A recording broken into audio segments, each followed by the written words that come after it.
One thing we did right is we stopped to develop and we started to sell. And you mentioned we are more than 200 people and more than half of our company is working in commercial roles. Sales and marketing are really most important for us. It looks like you have a lot of fun with it. You look happy. Yeah. It's great. But it's not easy. No, it's not easy. It's never easy. It's never easy, no. But it's a way to happiness, I would say. With a personal motivation like me, so my mother had breast cancer and she was saved by Herz-Septim Trastuzumab. And this is my motivation to develop tools for biotech, to develop new drugs faster. 18 million new cancer cases every year globally.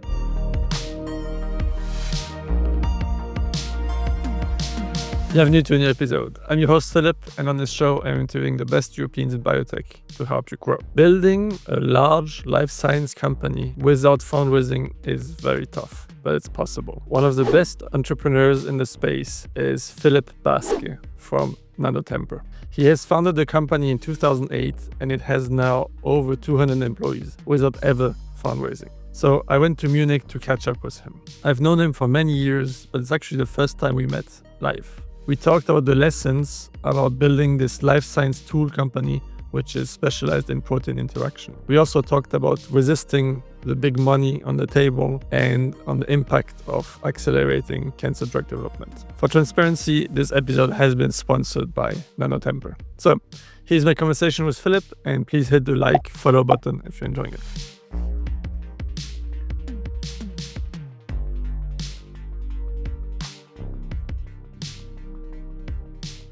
Hi, welcome to the show, Philipp. Hey Philipp, nice to have you here at NanoTemper. Great pleasure. Yeah, it's great and super fancy office. Love it. Oh yeah. And I want to start with the company. I mean, not just the office, but what's remarkable is that you have built it in a pretty short amount of time to over 200 employees without ever raising any capital, external capital. So like how did you manage that? If I just would remember, I think we all know it. We are a startup from a university. And when you start from a university, you are used to research. So you're good in researching, you're good in development. And when you start a company, you often go on with just developing. And the one thing we did right is, I think, was we stopped to develop and we started to sell. We found in 2008 in the financial crisis, Lehman Brothers were going down. We tried to raise money. We've been everywhere with everyone, but we didn't get any money.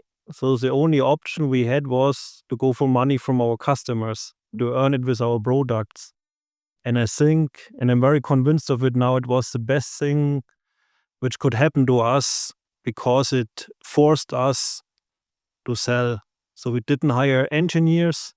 We had salespeople and we moved out to the market. And you mentioned we are more than 200 people and more than half of our company is working in commercial roles.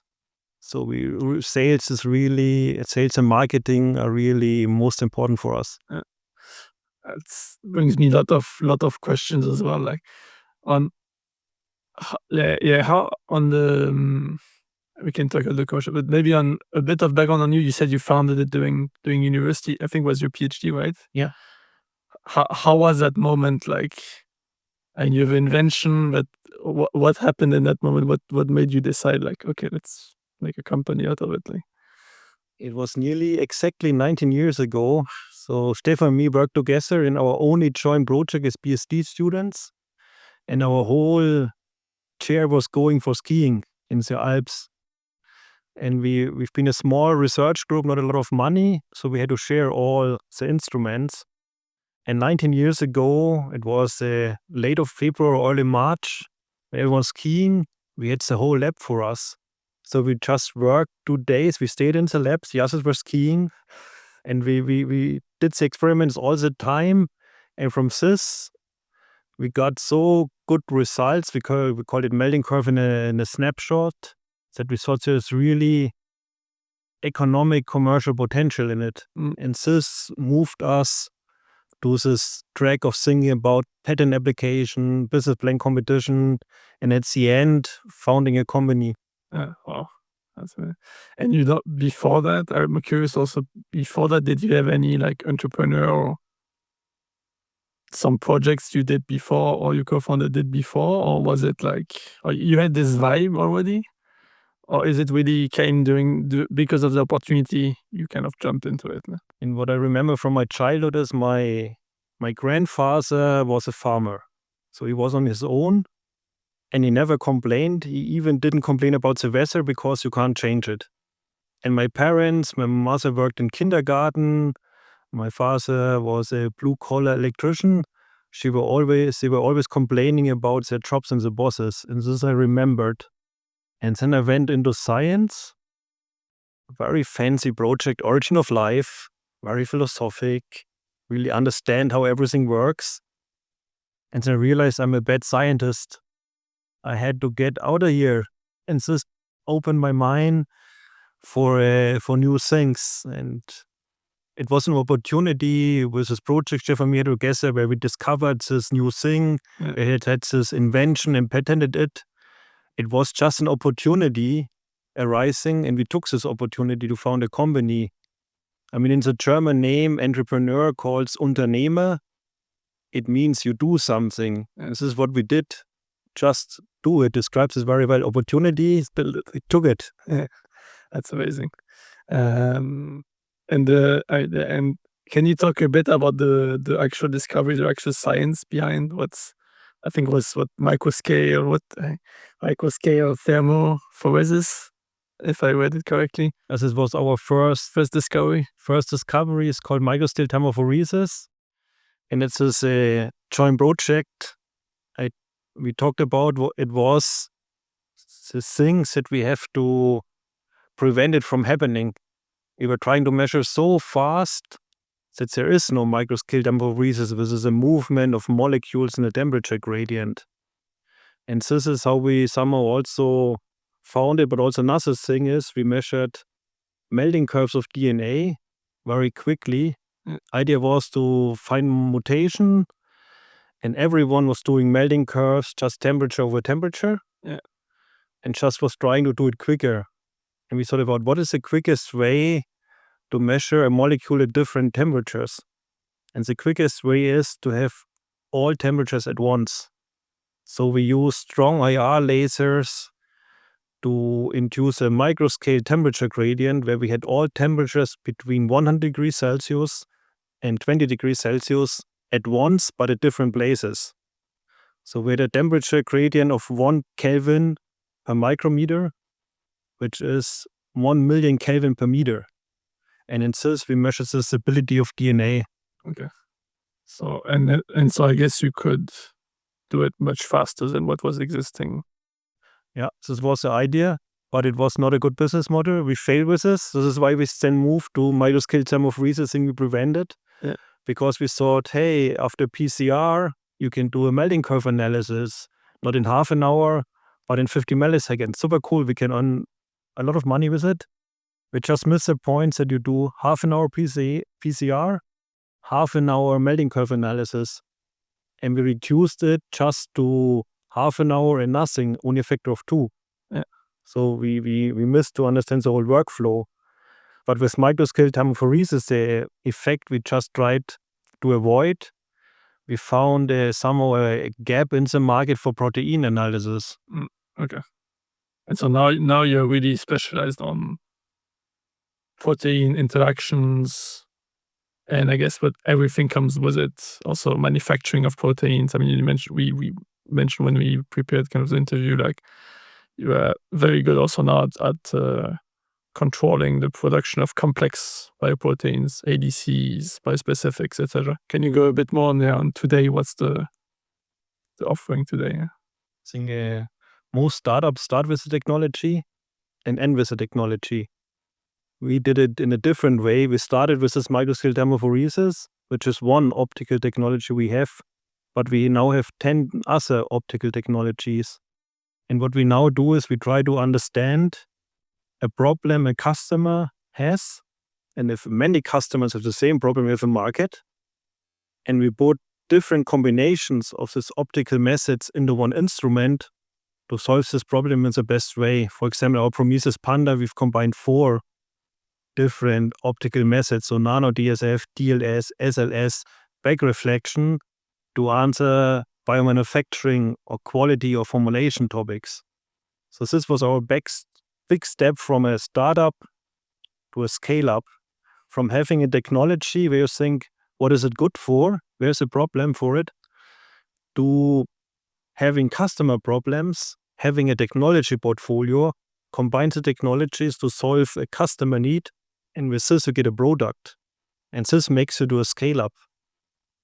That's it. We could go within this. I mean, I'm super curious about the business part as well, because I think, especially in science, people tend to have the technology first and then finding a market, and tend to develop long time the technology without necessarily finding a market, or making not the best developments for the customers, which I think what you have done, not just allowing you to grow the company organically, but also you were obliged to develop the product that was fitting exactly the market need. And over time, each year, always market need, makes your product always very fitting to your market, versus developing something for several years and actually it doesn't work. So how, I don't know how did what were maybe some, or can you tell just a bit more about this, and some of the lessons there, maybe some of the downsides as well? I guess it takes longer. There's quite some risk associated as well. As the thing is, and it was a hard learning in the beginning. You have to understand that not you or your engineers decide if a product is ready, but the customer. And the customer best understand its needs. So the thing is, you always have to go out very early to the customer, because you often you have developed something, and the development project was very smooth. It was very easy for you as an engineer. And then you think, no, this can't be. It has to be difficult. And then you start to develop more and more features. And it's very often the case that the for you easiest and simplest feature has the highest value for the customer. And this is why you have to go out to the customer very early. And you have to be honest. I mean, if you go there and say, here, this is my final device, use it, it will not work. When you go there and say, hey, if a prototype, it has these bugs, take care of it, and you are honest that it's not a final product, but a prototype, so what you see is what you get. Customers are very willing to even buy prototypes and to help you with the development. And this transparency with the customer, telling really what you have, this builds up the trust. You build the trust that we have. Yeah. Okay. Yeah. I like that. And what do you think about the kind of common saying that the customer, they know their problem, but they don't know what's the solution, or what solution they want? Kind of typical Steve Jobs thing of Henry Ford asking him, what do you want about a horse? I would say a faster horse, not a car. Yeah. Did you have this? Oh yeah. I have an example with a former customer. And this customer, Werner, is now our CSO. Yeah. We had a project with him, and he told us, you have to cool down my multi-well plates. When he told us to our sales, he was approaching, hey, we have this customer, Werner, and he wants to cool down his multi-well plates. A lot of them, many of them, and he wants to cool it down to 4 degrees Celsius. And cooling is always the toughest thing you can do. And so, yeah, tough development project. And then we reached out to him and started discussion. And then it started out, it was not cooling what he wanted. He wanted to prevent his samples from evaporation. Yeah. And he knew that cooling it down helps to slow down evaporation. But cooling is not the easiest solution for this problem. You know what the easiest solution is? You can seal it, I guess. Exactly. Yeah. So we have to really come down to this problem. And if you talk about the problem, it was this case, In formulation, you have to check for invisible particles. So invisible, clear. It's invisible. Having studied physics, invisible for me means it's smaller than 300 nanometers, so below the diffraction limits. But if you have studied pharmaceutical sciences, invisible means you can't see it with your eye without a tool. Yeah. So even if you describe the problem with the same words, it doesn't mean that you understand it.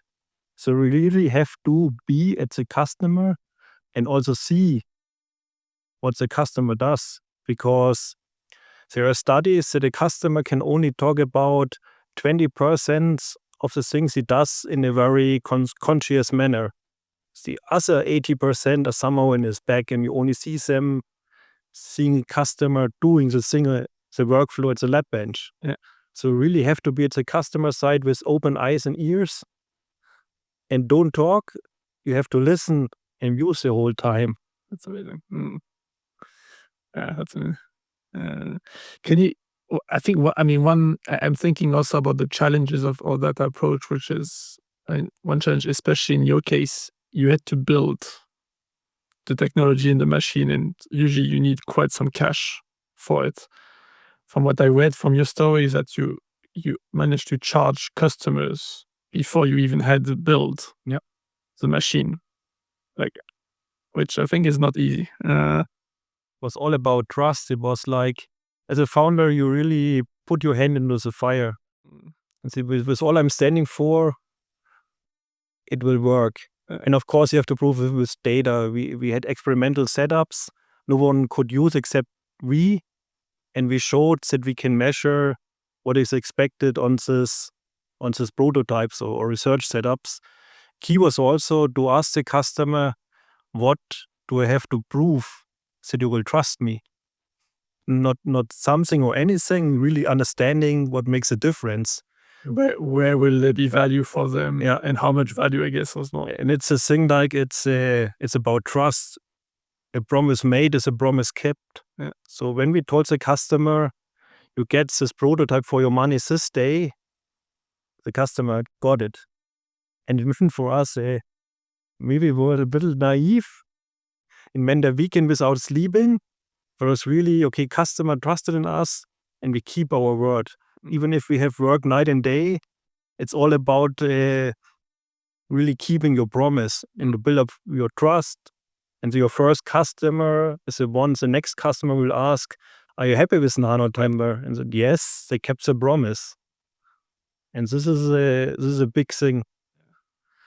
And I guess for you guys, for the marketing as well, as you are so close to your customers, I guess they also recommend it probably more or easier for them to recommend to the next customer. So you grow, I guess, a lot organically. Yeah. And I guess you didn't have much marketing budget compared to some startups who raise a lot and have marketing budgets. Yeah, okay. I like that. Makes me think about but it's still tricky. We talked just before heading in the recording. We talked about DNAscript. They were on the show just before, and they raised like 260 million or something euros to develop. I don't know. I cannot compare too much the complexity of the development cost, but I would say it's quite on a similar level. I mean, it's a DNA printer. Not a crazy scale, and they're doing some crazy stuff. But I feel like that's like raise money, grow fast. But they're also very customer centric as well, actually. So I'm just curious what you think like about the other model. Like, do you see it's also a fit, or do you think NanoTemper way is like the best approach in any way in all the time? Venture capital is just not my way. Yeah. I think we tried it in the beginning, we didn't get it. What I see is, you mentioned this DNAscript VC round. If it's so much money, 200 million, it's good. What I don't like is when you raise VC funding and it's only so little of money, so as soon as you get the money, you already have to start the next funding round. Yeah. So that you can really say it like they say in soccer, after the fundraising is before the fundraising. And what I also see as a problem is that the companies who are best in fundraising get most of the money. And this is not necessarily the companies which have the best products. And I think the market, the industry, and maybe also the patient would benefit more if we have another model where the best products, the best solutions for the patients or for the industry have a higher probability to win. Who now gets the money is if you once have been successful in fundraising and you sold your company and you say, I now do the same thing again, you again get the money because you're proven you may be rich. But maybe you have never proven that you can build a profitable company or a good product. And my question is this what we want? Yeah. I don't want it. But you see some examples. I mean, successful examples of companies who raise a lot from venture capital and also deliver a lot of value to patients. Oh yeah. So I think it's different if you are developing a drug, a therapy, than in our tools business. So in our tools, biophysical tools for biotech business, I just looked at the companies there was in the beginning: Advalytics, Saw Instruments, Sierra Sensors, Optics, Dynamic Biosensors, Fogel Biosystems. They all had VC money and they all been acquired or got bankrupt. So in our tools for biotech business, there seems to be a road of bootstrapping like eBay did, Nanion did, we do it, which is a good way. And VC funding can be for drug therapies, we need a lot of money. It's a different story. Yeah. But I think most important is that every entrepreneurs understands that there are options. Because in all the startup incubators and all the media, the VC funding dominates. Even at least 10 years or something. It's the only way. It's not. It's a way. It's a good way for a lot of people, but there are also other ways. And you should have options because entrepreneurship is about freedom, independence, and doing decisions. Yeah. So for me, it's important to be an advocate for giving you more options. Yeah. I like that. I mean, I can talk also a personal case. I mean, the first company at Biotech, we raised money from angel and VCs, and we sold the company and we made a return for them. But now I'm more, at least bootstrapping and going more with customers and at least going to the first step. Yeah. It looks like you have a lot of fun with it. You look happy. It's great. But it's not easy. No, that is not easy. It's never easy. It's never easy, no. But it's a way to happiness, I would say. Yeah. But there are some challenges for sure. Yeah. Even doing it a second time or third time, still some more challenges. But I would agree with you. I mean, for any founder who's listening to us, even what's amazing is that maybe the bigger perspective also, even in the life science industry, in the space, I think therapeutics, I would agree with you. Yeah. And I don't know any example that a bootstrap therapeutics company, or at least you can raise maybe less and still, but most of them are raising out. But in the tool space, physical tools or deep tech tools or digital tools, there's a lot of examples of companies who bootstrapped and who did very well on customers. And sometimes on the long term, they did better. I guess at the end of the day, as a founder, I think optionality is the key. And depending on your product, depending on how complex it is, depending on setup. And I guess for you were in the university, you had the lab space, you had already kind of a lab salary, which is a big opportunity. If you don't have that, I mean, it's you have some exist and some things that are quite some grants now in Germany or in Europe that can help definitely for that as well, and before having VC money. So yeah, we could talk about that. And so I'm curious, you basically I think you basically never worked for someone else, basically, besides in your PhD, but you never had like an industry job. No, never ever. Same. How was that? How do you feel about it now that? It's a problem, for example, when people ask me for career advice, because, as a founder, you start with being two people and you grow the company by giving away responsibilities all the time. Yeah. And as in a career path for management or so, you grow by gathering responsibilities. So I also struggle in our own HR, understanding the incentives and really how people think about titles and career. What to say about that? Because I never experienced it. I mean, I can read about it. I can somehow abstractly understand it, but I have no experience in it. So I stepped away from it and saying, don't ask me. No experience, no real knowledge. You do it. Funny. I was about to ask about title because for me it was the same. Also, Biotech, we're like, we don't care what titles. Like, especially as a founder, you don't care what title you get, but Techno King or whatever you want, like, exactly.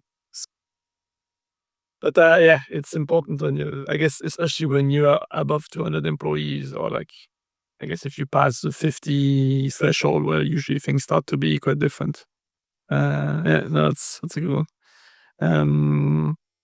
And yeah, and on this topic on sharing less. I mean, you share quite a lot. I mean, I don't know with your team, but also externally, you tend to share, and we talked about it, and you seem to have fun also in sharing things. So how do you how do you decide what to share? Why are you doing it? Like, I mean, I have this image of this ice block or iceberg swimming on the water. You only see the smaller part on top. And this is like what is underneath the water line. It's like my red line, have a strategy, what to share and what not. Yeah. And but in a way that you think you know me. And the best compliment I ever got for the strategy was when I meet people, some tell me, Philipp, after now talking with you, I can tell you're exactly as I expected you to be from LinkedIn. And this means I'm showing who I am, but not everything I am. So it's a part of me I'm showing, it's authentic, but it's not 100% what I'm showing. And I think this is a way I cannot share 100% anyway. Like, you don't want to know everything from me. It's better this way. Yeah, that's good. And what were some of the lessons that resonated the most with people?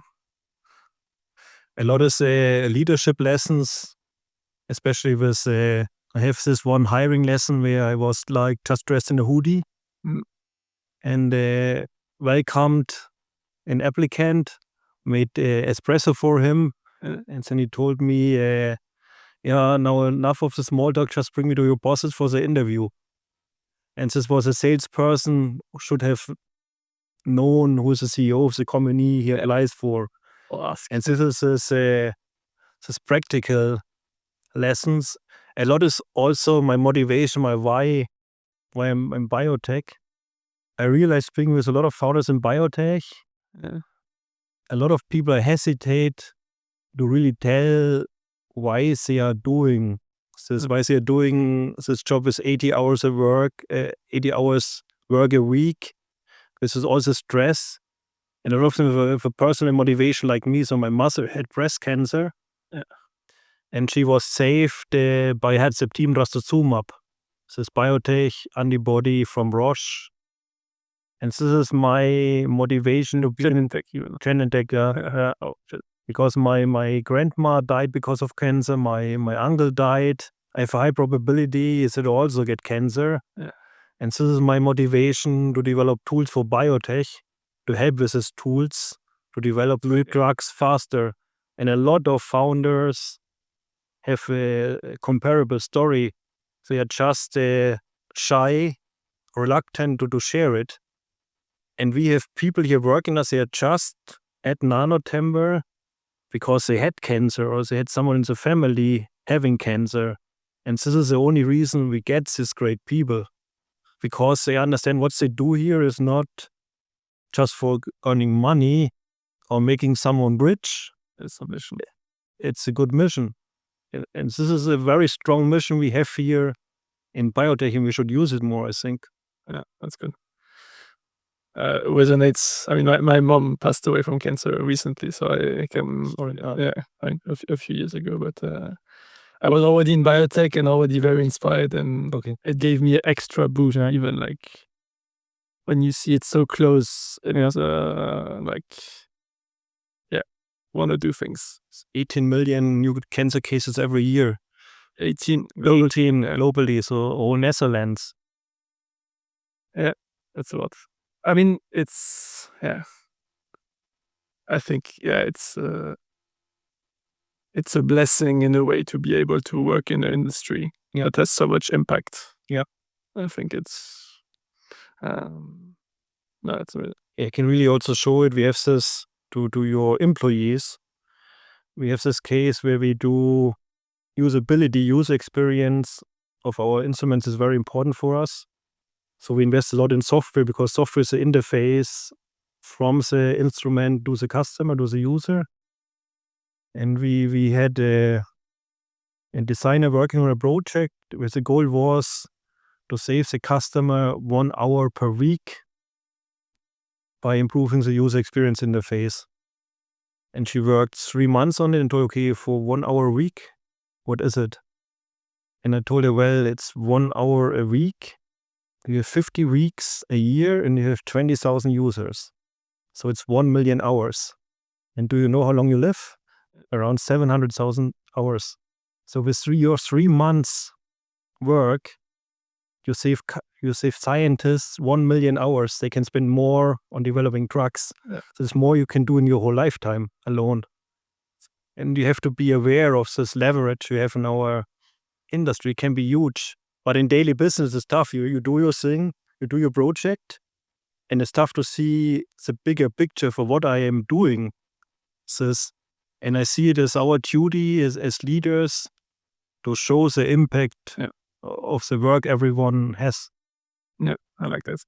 I mean, it's why I'm doing FLOT.BIO in the podcast as well. I think sharing this directly or sharing the stories of people to inspire many, many others. I think at least it plays a little role, very important role. Yeah, you have a big impact. I think everyone knows you. Like, sure, I like it a lot. I don't. It's hard to measure exactly, but I think there is some impact at least, and it's. You do also have a personal story, like someone approaching you and telling you, "Hey, Philipp, because of what you did, what you published, I'm in biotech, or I'm doing this thing." I have quite a few stories like this. Yeah. One thing that I always loved at biotech, but now FLOT.BIO as well, is when I hear someone come say, "Oh, I watched your interview and I ended up working at that company, or I ended up investing in that company," or like you just strengthen the biotech ecosystem. Yeah. And I think out of that, there's a lot, and especially one thing that, I mean, I'm French German, so like I'm kind of European from scratch. Yeah. I have this quite deep down, and I feel like biotech is so global, but also so European from scratch. Yeah. So I liked always at that level, that's showcasing the best in Europe and connecting people. I still feel like German should work more with other nationalities. Yeah. All over Europe. Yeah. Of course, also you work with Asia, you work with the US, but and I've seen that was quite a pain point. Like when I met quite a few French and they didn't know the Danish biotech companies, even though they're some of the biggest in Europe. And if you don't know the companies, how will you like collaborate with them? Same for NanoTemper. If you say people here don't know the companies or don't know the different actors. Yeah. And I think biotech is also not that big. So at the European scale, there's a lot of value to be made from a bit more cohesion, bit more working together. Not even talking about the political climate here. I think was true 50 years ago. It's still true today, I think. And we need, especially in biotech, I think we need a lot. We can do a lot. So yeah. I like that you do so much. You're doing so much for Europe to bring everything together here. Yeah.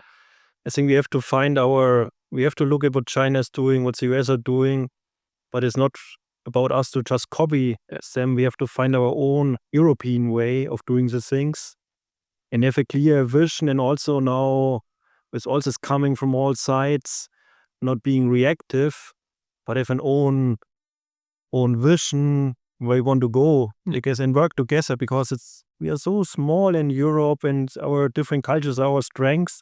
Yeah. When we work together here, we can do so much together. 100%. Yeah. And I think we have our European way already. We have a pretty strong European way, and it's not better in another way. It's just different. But I agree that the more European way is together, cohesive, I don't know, from a culture it's discussable, because the more you put cultures together, the more you dilute culture, languages can discuss. Yes. Even though I think, at least on some level, having a bit more closeness helps. And it helps on so many other levels, but at least from a biotech science and business point of view, the more collaboration, the better. I don't see any downsides. Exactly. Yeah. And actually, it's a good. And honestly, in the last thing, I think we have so many amazing companies. NanoTemper are great examples in the life science tool space, in therapeutics, amazing companies. They just published a map, the top 25 biotechs in Europe. Yeah. It's amazing. You have what was it, 20 companies above $1 billion market cap. It's not small, Of course, if you take just one country, maybe it's only one. If you take all Europe, you start to have quite sizable. Of course, the US is probably bigger, but still Europe as a whole is really big. We have to think about Europe as a whole, because it's Europe. So that's good. I like one thing connected to the topic on let's say on a bit more Europe/diversity. You wrote something, you said at NanoTemper in general, you do US sales, Italian design, German engineering, and all working together. Yeah, I quite liked it. Yeah. Can you expand a bit on this, or what's the? It's coming from an event. We got there is an innovation award for German SMEs. It's called Top 100, and there is a famous German moderator, Ranga Yogeshwar. It's giving it, and this former president of Germany is there, and it's a big crowd, nearly 1,000 people watching you. And he was standing there, and his son he was studying in Stanford or somewhere else, which is famous in California. He was telling there is a German oak, and there is this fast-growing American bambus. Very fast growing, but thin, and it's this powerful German oak. So he had to give me the prize, and I have to tell you one thing. I would not say the German oak is better than the US thin bambus. I would say, why not combining it and generating a fast-growing German oak? And this is the thing we complain too much about. They are bad at this, and they are bad at this, and we are better at this. Why not combining? Because we can do it. We can combine the strengths and generate something bigger, because it's not about who is better. It's about everyone knows someone who suffers from cancer. And everyone would agree it's good to work together to protect her or his family. Yeah. And I think this is the best way, combining the strengths together and not saying I'm better than they are. Helps nothing. I like that. And the end results and the impact is what matters at the end. And I heard in the office when we walked by, I heard a lot of people speaking in English, actually. Oh, yeah.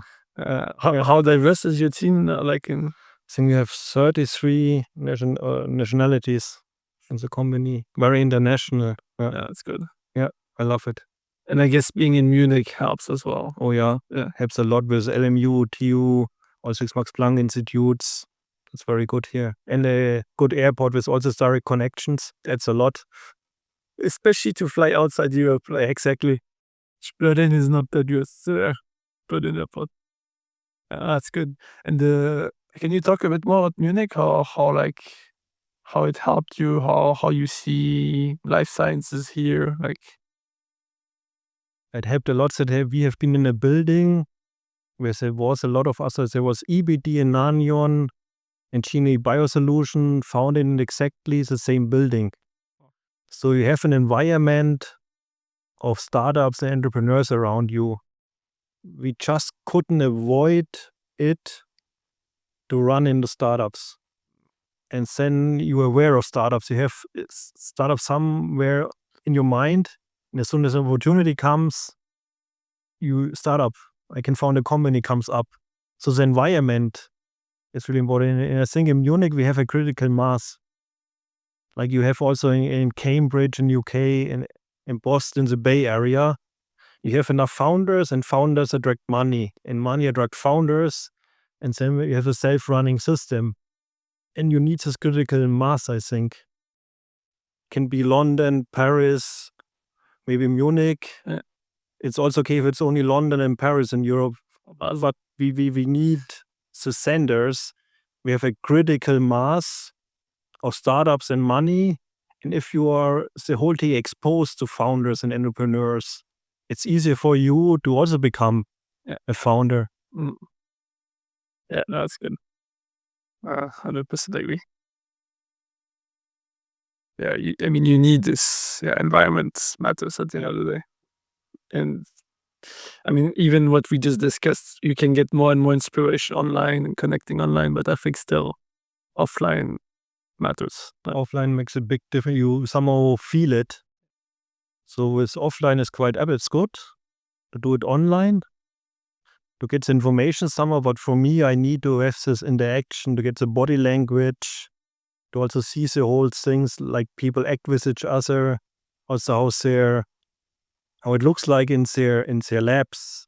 If you always think in US, it's this fancy labs with fancy buildings, and you go there and you see the garages of startups and how they work, how pragmatic. Normally, there's nothing someone shows you on a screen, on a laptop screen, but getting there and really, at least it helps me a lot to get to suck up the spirit. Yeah, I like that. At the first time here now, it's very different than online or online talking. That's good. And I'm curious also, you talked about, you have quite a team in China. You went to China. We were almost at the same time in China. So we talked about that. But how is it going? And how is it going? What were some lessons there? And China is it's different. Yeah. But it's good. It's very important business for us. We have 21 people now there. It's 10% of the company. Yeah. And it's doing different science. It's more blend science. So they're doing different things. They do it in another way. But it's a very good way, very interesting way. So I like to be there and interact with the team. I've been karaoke. I think I was singing a Chinese love song. No, with the long blonde hair, I don't know whom I had to play, but everyone laughed a lot. It was quite. Karaoke is quite a big thing. Yeah, and there's so many very motivated people, and what they've built and what they're building is quite impressive. And then just being in the US and then Europe and getting all this, sometimes it's too much to jump around. I have to write all the things down and look at my notes to take care of all the information. But everywhere it's just nice people. You have a little stressful political situations, but for me, business is always about people. And no matter where I have been and whom I met, they're always nice people. They have always the same motivations than you have.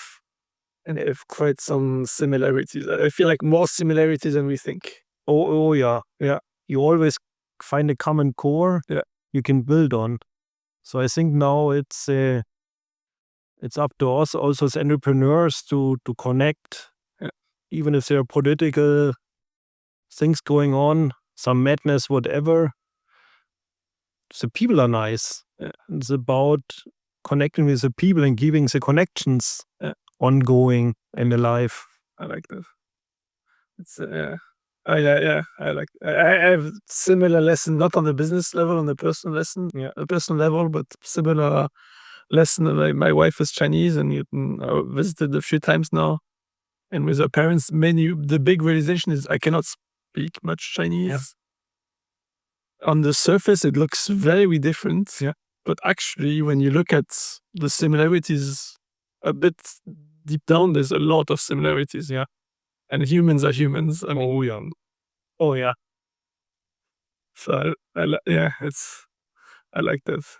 And then you specifically on the business, you have China, and then you have rest of East Asia, or how is it separate? And is it mostly because you mentioned you have development as well there, or is it mostly a sales operations? Or China is a sales and support. We're also in Tokyo. Okay. Also have a one-person Seoul. Yeah.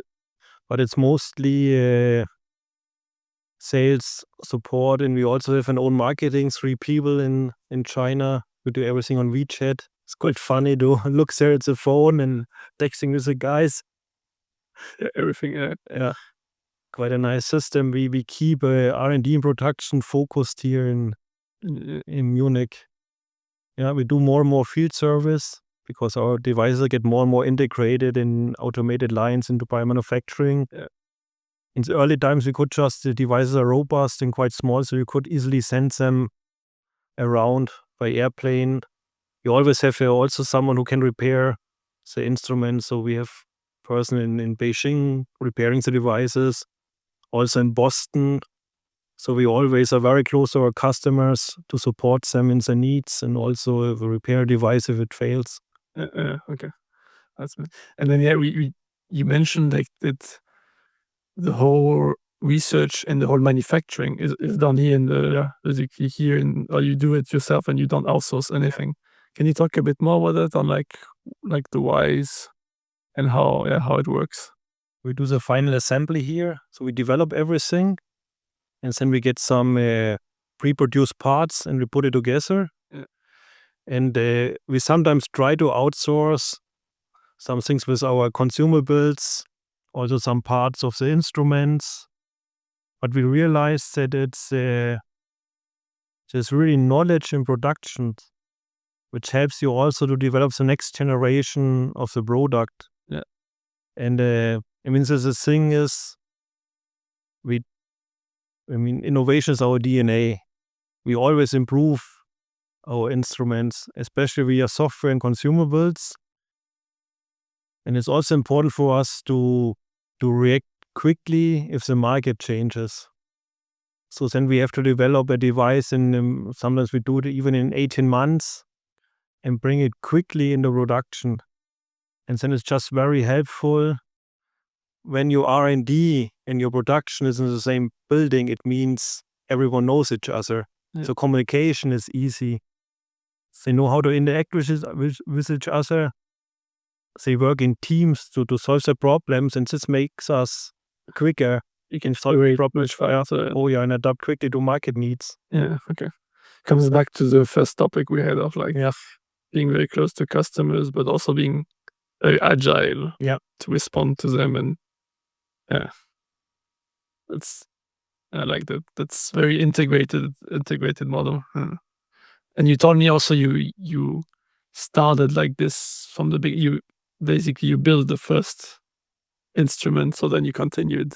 Yeah, we built together with so Gernot, he's now the head of our production. He started as an internship, and he built our very first instrument. And it was at the keller of the dungeon of the Ludwig-Maximilians-University. And we were even spray painting the parts in black. And then professors complaining because of the smell. Why they were giving lectures. And then we had to do the painting at night. And after a hard day, you do the painting, have a beer, and so you get dizzy because of the smell. It was funny times. And you still see the shadows of the paints on the walls there. Well, we did it on the trash cans of the machine shop. That's cool. Quite a nice thing. Yeah, that's cool. I will put the picture. I think you've shared the picture. So then you tell the story. Yeah, it's cool. Wow, that's a cool story. That's good. The talking about one last thing on the list. One thing I can imagine you talked about impact, but about today also, like, what drives you personally to continue running the company and growing the company, like, and where do you see yourself in the next 5-10 years? Like, what we want is we talk a lot about Europe. We really have the goal to build a global champion here in Europe, to show again that something like this is possible. Yeah. Also to promote more this path of the honorable entrepreneur, where it's about having also ethical responsibility. We do this not for making other people rich. We really want to build something. I'm always building. I started with Lego, and I always loved to build. So I had 3 concrete offers to sell the company. I mean, just water sport biotechnologies for 1.4 billion euros just 2 years ago. Say for similar size than we have. And money is not something which drives me. It's really like building something, also showing that it's possible to build this in our way. And why not having another Bosch or Siemens again in Germany or an SAP? We just have to do it. I mean, of course you can, if someone buys your company and you get 1 billion, you can take this billion and say, hey, great job. You get a star because you sold your company. Yeah. And I'm thinking more, okay, I can now sell it. Or how about working hard 10 more years and then having every year a revenue of 1 billion euros? Why not risking this? If we always just sell the things, why not doing it in an alternative way? And again, build something here in big. Yeah. Here it's possible. We just have to do it. Yeah. Not go for the quick wins, the easy money. Go for the risk and build something. I like that. Yeah. I like that. Yeah, but I also think it's not easy. Like, there's some challenges attached to it, doesn't it? That's the fun. It's so challenges are the fun. It's fun. And everyone thinks it's impossible or you're a little bit crazy, but we're not trying it. Yeah, it's a challenge. I can tell. I mean, the challenge we had at Biotech was there's some, let's say, co-founder challenges, and then was a challenge with the investors we had, because once you have money on the table and acquisition offer, then people react very differently. Yeah. And that's one reason why I basically reinvested everything I made from Biotech into FLOT.BIO. Cool. And why I don't raise money that early, at least. Yeah. But I think, for you, at least you don't have investors, which is already one big hurdle less. That's good. Yeah, the thing is also experience. You have a lot of founders, even in the US, and they don't say this in a big round. But they tell you, if you have your own company, you don't have investors and you're profitable. It's the best thing. It's the best possible. You can have. I did a funny story. I was like, I heard that from one investor who said, like, it's so hard to build a profitable business. When I was still at Biotech, like, he told me, like, enjoy it. and like don't jump too quickly or don't sell it too quickly. Yeah. And I didn't listen too much. I learned the lesson now, and I think it's a good lesson. And I think also like what you said, like I think we don't hear this enough publicly, as in like building your own company, building amazing products and growing it profitably can be like a big success story versus the catchy headline of like, oh, I made money X, and all the VCs celebrating it and all their funds, and like I feel like the echo chamber for this story is way bigger than the sustainable. But actually, I think there's a lot of positive on both. I mean, on both sides. I think some people also can have different preference, but makes me think. I wanted to ask about Milteny in Germany is one of these stories. Oh yeah, Stefan Milteny. It's crazy. Great. Yeah. I saw recently they had, what was it, 2,500 employees or something, or more. No, but and almost $1 billion revenues annual or something. And there's like meet him this year. Yes, it's quite impressive what he built. It's crazy awesome, but not so many know about him. But it's really awesome from scratch. Yeah, from scratch. And I think he also never raised money. No. He financed a lot with the bank loans. Okay, which is a good way. Yeah. It's so they give you money. Yeah, if you're profitable. Yeah. They want to give you money, but you just have to ensure that you can pay it back, and so they earn money with it.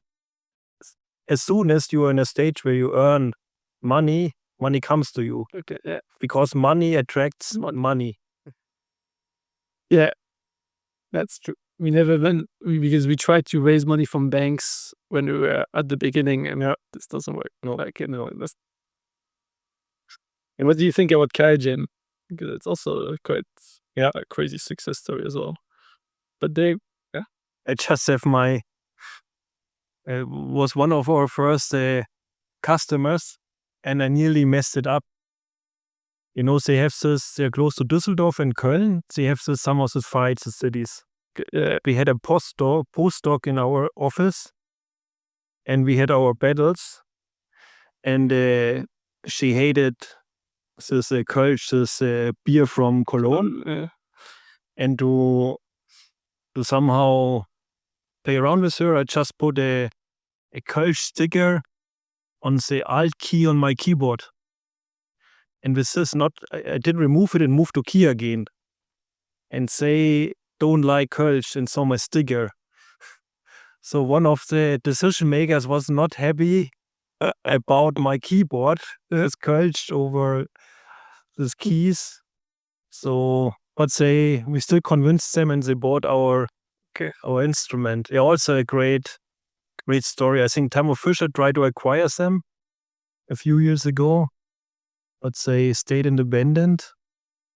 And they are like 7,000 employees. A big success story. And then, talking about this also, you were very you mentioned it a bit in the discussion, but you are also like saying in the tool space that there's so many exits or acquisitions recently, and there's not many remaining like independent companies remaining, especially in Europe.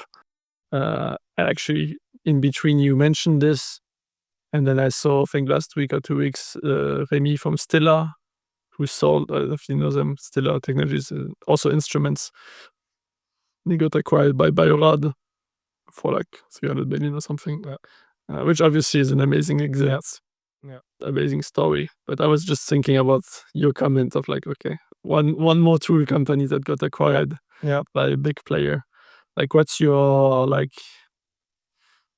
what's your view on this space? I mean, what do you have to add to that? There's a big question. Do we have also become a big fish and eat smaller fish to survive? Is all about acquisitions? Is it a market trend that some companies just buy it and then they split it again? We've seen it in other industries. It's just a trend.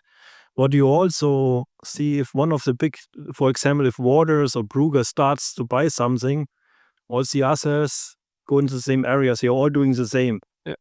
This is what it could be if we have the same investors, that they force you to do the same. Okay. But if everyone does the same, you can win if you do it differently. Because capitalism is all about differences.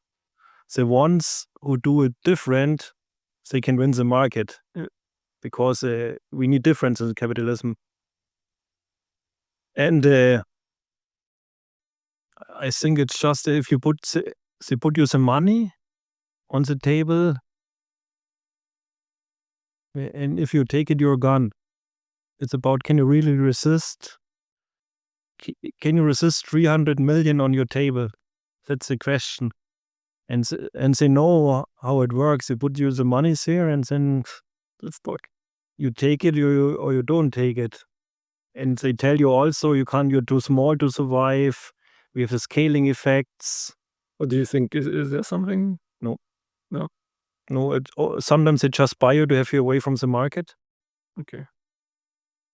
I mean, for us, honestly, I'm often happy if some of our competitors got bored, because they integrate them, then they look at the costs, then they cut R&D, then they just maximize the profits. They take the product as it is and try to use it as long as possible without investing in it. And we know then, as we have a big R&D team with 55 people, we can then outcompete them. We're also strong in sales, and then over time our product gets just more and more attractive because we keep on innovating on it. Yeah. Okay, makes sense. Yeah. And why are those big tools providers? Why are they so aggressive in acquiring? Like, do they make so much money that they need it for growth, or what's the? They have no many other options. They don't innovate internally. Okay. They acquire other companies to get market shares. Yeah. Sometimes also because they want it and they can it, they do it. I think they have to acquire to move the needle on for the revenue. And if everyone in the industry does it, your shareholders ask you, why are you not doing it? Some have a very good strategy. I think if you look at Sartorius, they started with scales, and where they are now, they had a really great strategy with acquisitions. So it's really genius what they did. Yeah. But if it's about, I'm blaming the big ones a lot at LinkedIn. Yeah. But you're never forced to sell. You're never forced to sell. They put you the money on the table and you can take it or leave it. If you have investors, okay, so that's a different story. So it's okay. Which, it's the thing. As long as if you have investors and co-founders, then it's sometimes a bit out of control. Like, at least in my case was the case. It's okay. If then the money is on the table, exactly for everyone. Then. For everyone, yeah. But that's some lessons there. But I saw like Dana, or how you pronounce it, that they did pretty well as well. Like at least from a financial story, they grew through acquisitions, but very well as well. Yeah, very well. They have a own management principle. I think it's lean principles they apply to the companies they acquire. Yeah. I think they are doing very, very well. It's also they have a very good management. Okay. It's tough, but I think they have a really good idea how the market works. And they have this, all US companies have this benefit of having the biggest market.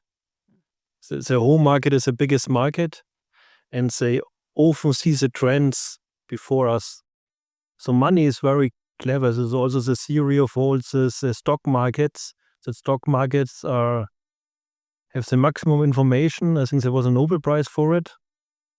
So this money is quite clever, and we have a strategy to follow the money. So investors, they have the search teams and the private equity companies. They detect a new market, and then they just buy a company or a technology to go into the market. And this is always the quickest way. And we watch them and then we follow them. And our strategy is now to launch a product just then when they go in, we watch what they do. Yeah. And we say, okay, there is something there. We go there with a better product because we know what they are doing. We develop a better product. And as they normally stop to do R&D to maximize profit, we can outcompete them. Okay. And this is how we build our technology portfolio. We have different technologies. We can combine them into different variants of a product, and this enables us to be very quick at the market and outcompete them over time because they are really good in identifying markets and going into them. And we are trying to develop a strategy which enables us to compete with them because with this money they are quicker. Yeah. So speed is not the thing we can do then. You have to be better and closer to the customer. And also we invest more in customer support. Yeah. Because then we have this word of mouth, the customers like us. And on the long term, you will. In the long term, mid-long term, maybe you can win. Yeah. When they already sold the company again, we are still in the game. Yeah. And we are, as you said, we play the long-term game. Yeah. I like that. Yeah. Like it's good to hear because you sound very realistic about what's the, like you don't sound like more dogma of like I don't want to sell anyway and it's like it's bullshit or whatever. It's more like, okay, that's the reality. They have a lot of money. That's how we can outcompete them. We don't want to sell because XYZ. I like that a lot. Like it's it's good. I had money on the table. I just didn't. I was not forced to take it. Yeah. And it didn't resonate with me. Yeah. So it was just how I feel about it. And if others be different, fine for me. We have diversity here. I support different nationalities, also different thinking. Yeah. So everyone can do his own thing. As I said in the beginning, it's just important for me to show that there is also a different option which can also be successful. This is what I want to show, that it's there are many ways for success. And I mean, and building something big with venture capital or not takes time. Yeah, exactly. Yeah. And every year you grow. Yeah. No, it's a great way. It's a great way to finish and to, I always finish with a quick fire to wrap up and to finish on a quick fire, which is like just quick questions. Yeah. You answer in like one sentence. And that will be the last part. One of your European biotech heroes. You mentioned Untitled. Yeah. Oh, that's good. What's on top of your mind at the moment? Finishing my book. What is the what? The Honorable Entrepreneur. The third way to success. I will read this. What's your favorite biotech book? The one I will write. I'm allowed to say this. Another one. Let's have a science book. And the leadership vaccine from Rebecca from the UK. I don't know this one actually. A good one. Okay. Mac or PC?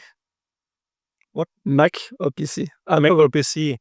I switched to Mac this year. Open for new things. And I love it for the battery lifetime is much longer. Yeah. I mean, I love it, but I also love it for all the recording. Yeah. Without it would be complicated. One mistake you made in the past 12 months? Did I do a mistake? I think I was stepping back too late from my CEO position. Yeah. This I could have done earlier because Stefan is a much better CEO and I could have done this half a year quicker or so. I want to know why, but next time. How much do you sleep per night? Between 6 and 8 hours. One therapeutics biotech that stands out to you, or European therapeutics company? I would say for me it's Novo Nordisk. They're large, yeah. Yeah. And the last question, one new habit you adopted recently. Okay, book writing I already had. I'm trying to learn French. I saw you were learning French with Asterix. Yeah, yeah, exactly. It's amazing. Bonne chance. Just started. Bonne chance. Good luck. Bon chance, yeah. Bonne chance. Yeah, good luck with everything. I think it's great. Wrapping everything. Super good discussion. I enjoyed it a lot. Yeah, thanks a lot. Yeah, thank you. I'm impressed by what Philipp has built with NanoTemper. I'm also impressed by his openness and his willingness to share. If you've enjoyed this episode, please hit the like, follow, or review button. Any of these actions will help a lot, give access to more people to the show. If you want to support us even more, you can donate with a PayPal link in the description. If you want to see some of the videos, we have a lot on the channel. Also, I would be curious to hear what you think. So if you could leave a comment wherever you are or drop me an email at philipp@FLOT.BIO. All right, thanks for sticking to the end and see you in the next episode.